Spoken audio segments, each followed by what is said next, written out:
Hello, welcome back. Now, usually on TV, when you talk about a problem, you might show some clips to illustrate what you're talking about. But we're not going to do that because we're now going to be talking about deep fakes and how they can affect public opinion. To explain all is Cain, the former Director of Communications to Boris Johnson in Downing Street, now Director of Charles Strategy. So you've got this research, what's it showing?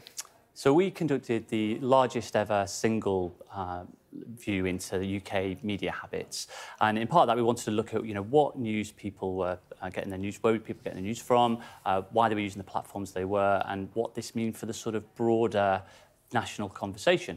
And what we found was that people, particularly younger demographics, Gen Z, were actively now sort of overwhelmingly using social media to get their news from. But interestingly, they didn't trust the content on the platforms compared to traditional news sets like this. So we've actively got people in a sort of post-truth media age now going on content that they don't believe to get all of their news, which will leave them very open to misinformation, deep fakes, as you've mentioned, and other things that can really sort of twist the narratives. I mean, it's a massive election year. I think the most number of people voting in elections ever across the world. Are you worried about how this might impact democracy, I guess? So I think in terms of where people are getting their content from, that it is good to some degree that we are having a sort of democratisation of our news platforms, and that is a positive thing.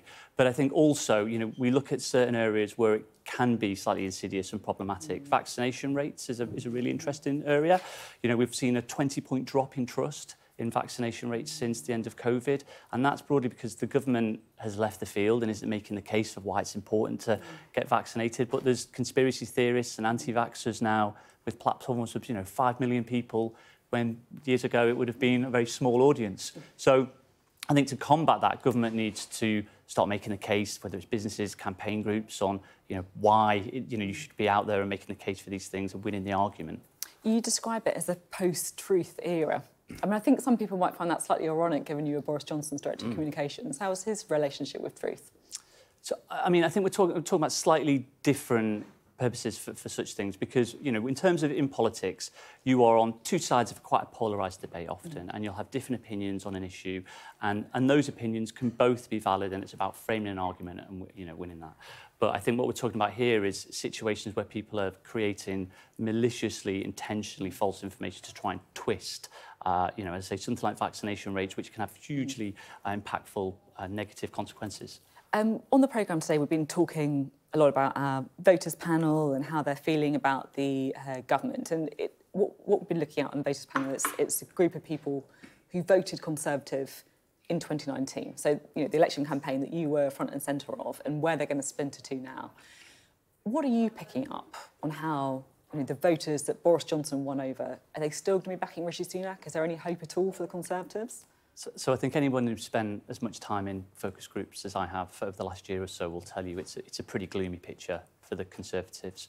I think Rishi inherited an incredibly difficult playing field after Liz Truss, but it certainly hasn't improved since then. I think in the Red Wall in particular, I think all the polling looks pretty bleak. And I think, in 19, a lot of Labour voters were staying away because they didn't want to vote for Jeremy Corbyn, so a lot of them sat on their hands. So it's slightly overcooked in terms of how popular Boris was, because I think, in those areas, Corbyn did drive them away. But Boris also did bring a lot of new voters over to the party, and I think both of those groups are probably now going to move away and back towards Labour, because they won't have the same emotional pull away from Keir Starmer that they did to Corbyn.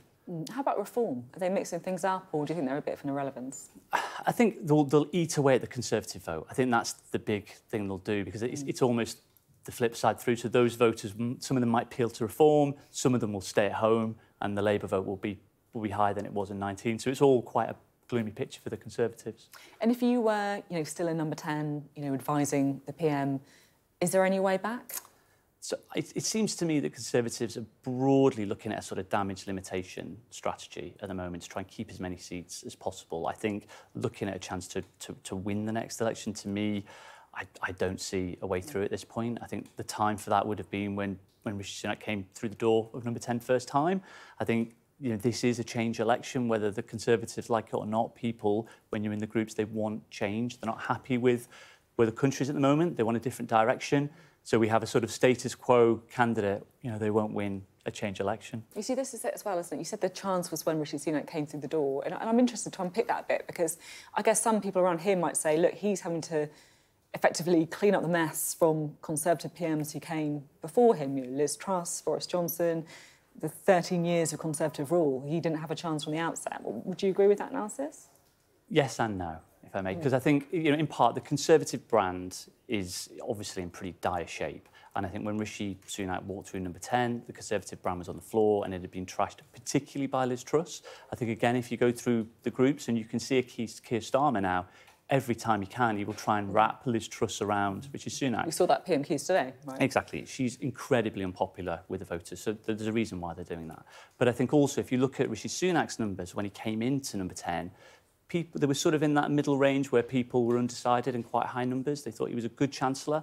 They wanted to give him a chance. And in that sort of core sort of 90 days that you get when you walk through the door, that's when people have a look at you. And I think they decided that Rishi Sunak's probably not the man to turn the country around like they hope to. Which is a shame, because I think he's got many strong attributes, but he hasn't won over the voters. OK.